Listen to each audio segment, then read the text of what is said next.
years are focused on the elections of certain non-territorial autonomy regimes in Central and Southeastern Europe. So those regimes in which minority members are registered and in a special separate electoral list, and then they shall have the right to elect to create their own autonomous bodies at various local, regional or national levels. So these regimes may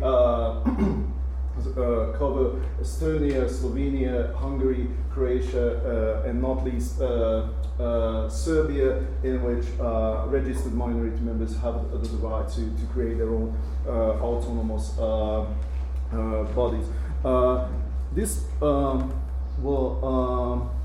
But this one is an ongoing project I started this September as a follow-up of the previous project, with the major aim to address the question that whether and how we can just measure the potential effectiveness of these structures in terms of how they manage to reach, cover, and even mobilize the potential group members who often lived quite dispersed throughout these countries.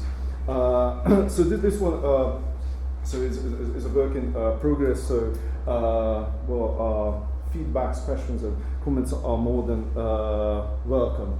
I think that there's no need to elaborate it further how challenging it is to conceptualize non-territorial cultural autonomy. But for me, the point of departure can be as to the theoretical framework that the relevant literature emphasizes this contradiction between the continued dominance of the nation-state model, the communist legacy in which public institutions have been widely perceived and viewed as the almost exclusive property of the titular nations, and on the other hand, what we can also witness at the number of different countries refer to the notion of non-territorial or cultural autonomy. So as you can see, almost 12 countries refer to it in their policies and their legislation. So therefore the relevant literature findings suggest that these institutional arrangements were created rather in a top-down matter without significantly accommodating the minority demands, minority interests. This finding can be well supported by the fact that if we just take a closer look at the competencies of these bodies, so we can find that in most of the cases they have got rather symbolic competencies, but with a strong legal entrenchment, and some also argue that the motivation behind the creation of these regimes, there were rather some kind of an instrumentalist external considerations, so external pressures or motivation for some kind of a reciprocity motivations. So focus on kin minorities abroad, so could play a crucial role. So these are my crucial research questions for today. So given these circumstances, so this top-down nature of policy making, so I think it's crucial to understand and address the question that given these circumstances, how minorities become active within these structures, within these non-territorial autonomous frameworks, so whether they are able to reach the potential group members, but and also whether they are able to mobilize them, to encourage them to register for this special electoral risk, and even encourage them to participate in these minority elections and to create their own institutions. Last but not, there's a research question to address, but I'm not sure whether I will have time. The question that whether these regimes decrease or increase the role of minority elites. Here you can see the major subjects of these autonomous regimes in two countries. The legislation cover two small communities, while in other countries, in Hungary or Croatia and Serbia, there are much more recognized communities. In many cases, so they are relatively small. They are at an advanced stage of linguistic, cultural assimilation. Many of them were not politically mobilized along ethnic lines. Many still need to face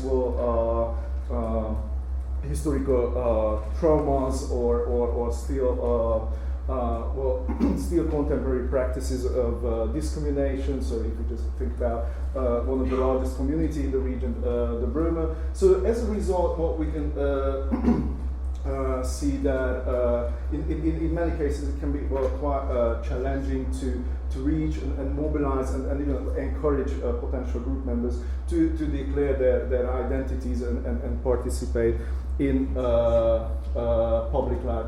As to the first question to the integrative effect, we can see that if autonomies are created even at the local level, so some kind of territorial principles, territorial elements need to be incorporated as well. So in Slovenia, interestingly enough, these regimes, the personal principle has been applied to two distinct, officially defined border areas in which the recognized Italian and Hungarian minorities live. And regardless of their numerical size, so they can elect their own autonomous bodies, even at the local level. But although these communities will live quite territorially concentrated, it means in both cases that some parts of the communities, 10 or 20% of them who live outside this officially defined multi-ethnic region, so they are not covered by the autonomous system. In other cases, so some kind of a threshold are adopted to have the elections, and here, as you can see from the Hungarian example, the green part of the communities are those that are registered minority voters, but in fact they do not have the possibility to participate at the elections just because they are their number is lower than the official threshold. So the average is about 10%, but if you just take a look at the example of the Ukrainians, so approximately 30% of the Ukrainians are registered, but they do not have the institutional possibility to participate in the non-territorial regime. On the other hand, what can be also interesting that if we compare census results and the structure, the territorial structure of these minority self-governments or councils. So what we can see, more than 90% of the Roma live in those settlements in which minority self-governments were elected, were created. But by contrast with, again, the Ukrainians, so the vast majority of the Ukrainians live in those municipalities in which there was no chance to create minority self-governance. So on the average, we've got approximately 65% when it comes to minorities in Hungary. It's also a methodological question, so if we just compare census results with the latest registration data, but in these cases, well, these comparisons suggest that a significant part of the minority communities are basically not registered, so as you can see from Hungary, we can see a bit better results if we compare the census and registration data from Serbia, and even better results from Croatia. As to the mobilization capacity of these regime, so in Croatia, we can just find, with the exception of two communities, well, some decrease in the number of eligible voters. These are the two largest communities, the Serbs and Bosniak, with the same trends. Here you can see also the latest data from Serbia. Generally speaking, we can just find an increase in the total number of registered minority members, voters in Serbia. But if we just look at some key and traditional communities in the countries, like the Munyevci, the Hungarians, Rutheni, Slovaks, or Ukrainians, so we can just find a significant decline in their numbers. So as to the voter turnout, Croatia is the country that produces the lowest voter turnout at the minority elections among the countries in question. And so generally we can just also find a declining trend in the participation, the minority elections in Croatia, with the exception of some communities, so like the Ashkali, Czechs, or Egyptians, so we can find the same trend in Serbia as well, so a decreasing voter turnouts, decreasing interest at these minority election. And thirdly, if you have 2 more minutes, just to address the third question very quickly. So whether these regimes also decrease or increase the role of elites. So generally speaking, we can just find that these minority elections are highly non-competitive. So in many cases, we find exactly the same number of candidates as the number of the available seats. So for instance, in Hungary in 2010, when the number of the available seats at local level was 4, so here you can see that some kind of a real competition among candidates could be observed only in the cases of the fairly divided communities, like the Roma or the Albanians or the Romanians. And both the data from both Hungary and Serbia suggests that these regimes will tend to entrench the position of some kind of dominant organization. Just if we take a look at the effective number of minority organizations and parties at the national level. But interestingly enough, and that will be my last point, that in these countries, although we cannot witness a significant electoral competition, it's also a question whether we can accept competition among these relatively small and dispersed communities. But in many cases, and not only in Hungary, but also in other countries, in Slovenia, here you can see the data from Croatia, there's a high level of replacement, so a significant part of the representatives are not elected, so some kind of change occurred within these structures. So yeah, these are my conclusions, but that's the point where I just need to finish. Okay, thank you very much. Thank you.